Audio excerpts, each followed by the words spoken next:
네, 5월 19일 월요일 기도로 돕는 그 사랑 매일 묵상. 매주 월요일은 팀 켈러의 기도라는 책을 통해서 기도의 원리를 좀 살펴보고 있습니다. 지금 우리가 공부하고 있는 것이 이제 기도에 대한 이해, 얘는 이제 Understanding Prayer에서 기도를 이제 Conversing with God, 그러니까 하나님과의 대화로서의 기도, 지금 그 파트를 지금 우리가 공부하고 있습니다. 기도가 두 가지라고 지금 팀 켈러가 얘기하는 거죠. 하나는 하나님과의 대화로서의 기도고, 그 다음엔 이제 만남, encountering God, 하나님과의 그 만남이죠. 대화이고, 그다음에 하나님과의 임재를 직접 경험하는 그런 만남이라고 지금 표현하고 있습니다. 그중에 하나님과의 대화로서의 기도 중에서 말씀에 대한 반응은 다채롭다, 이제 그렇게 번역을 했는데, Varied prayer as a response to God's glory 하니까 하나님의 영광에 대한 반응으로서의 다채로운 기도, 뭐 이런 의미가 있죠.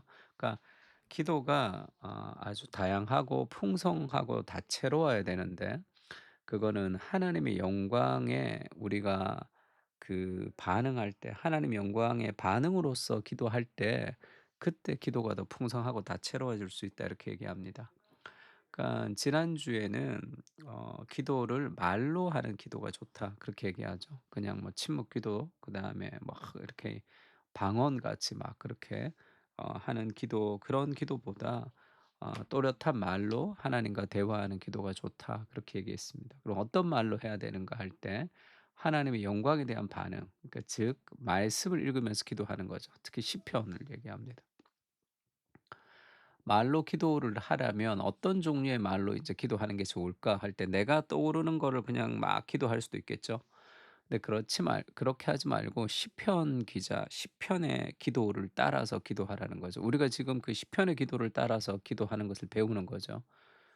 시편 기자는 온갖 형태의 기도를 보여주죠. 시편에 보면 탄성도 있고요. 그다음에 하나님에게 불만이 가득해서 막 불만을 쏟아내는 것도 있고, 싸우는 것도 있습니다. 막 논쟁을 막 하는 게 있고, 그다음에 자기 의견을 막 이렇게 개진하는 거, 그다음에 호소하는 거, 요청하는 거, 그다음에 요구하는 거, 외치는 거, 그다음에 자기를 자책하는 거, 그다음에 하나님께 고백하는 온갖 종류의 기도가 시편 안에는 총망라되어 있습니다. 똑같은 형태가 아니잖아요.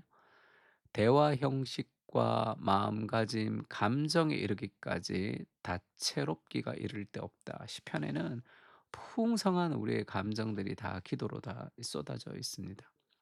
댐데미와 문화, 타고난 기질 등을 감안할 때 어떤 일에게는 죽었다 깨어나도 입 밖에 낼 수 없을 법한 말도 끼어 있다.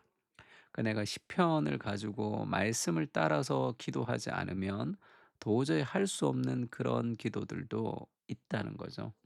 나의 성향과 완전히 다른, 내 생각과 완전히 다른 그런 종류의 기도도 시편에는 있습니다.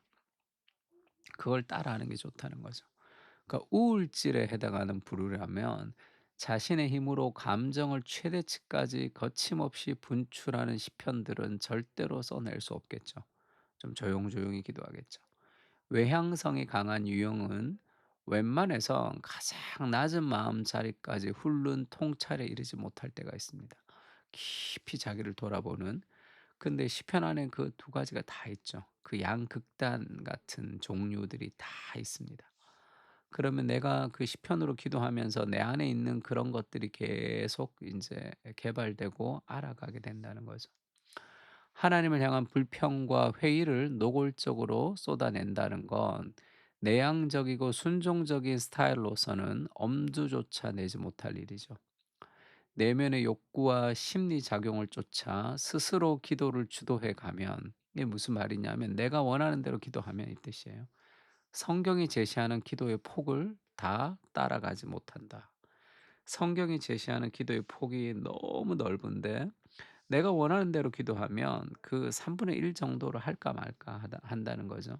오로지 성경에 기록된 하나님의 성품과 하나님의 역사에 반응하며 기도할 때만 기도의 폭이 굉장히 넓어지고 깊어진다는 거죠. 시편을 따라 기도할 때.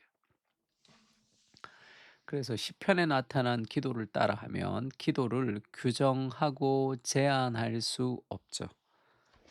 제한되지 않는 내 스타일이라는 것이 다 그냥 벗어나는 더 풍성하게 기도할 수 있는 거죠.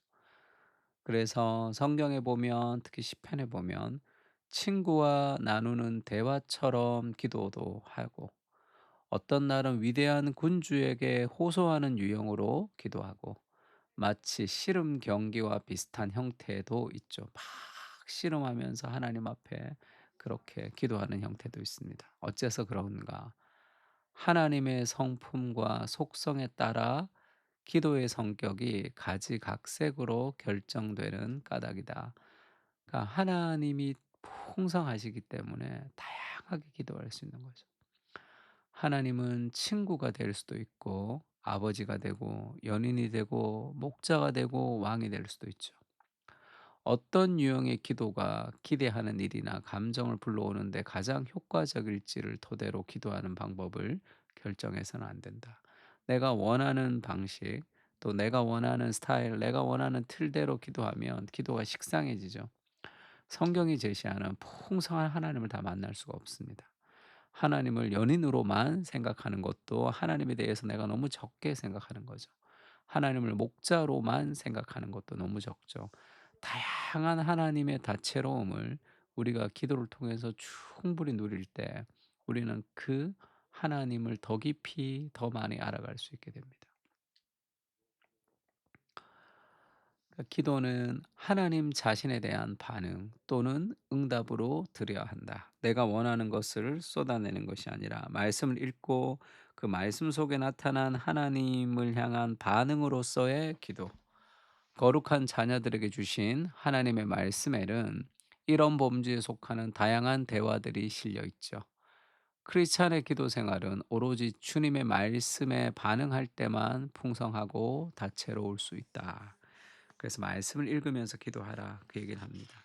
그때 더 풍성하게 그렇게 기도할 수 있는 거죠.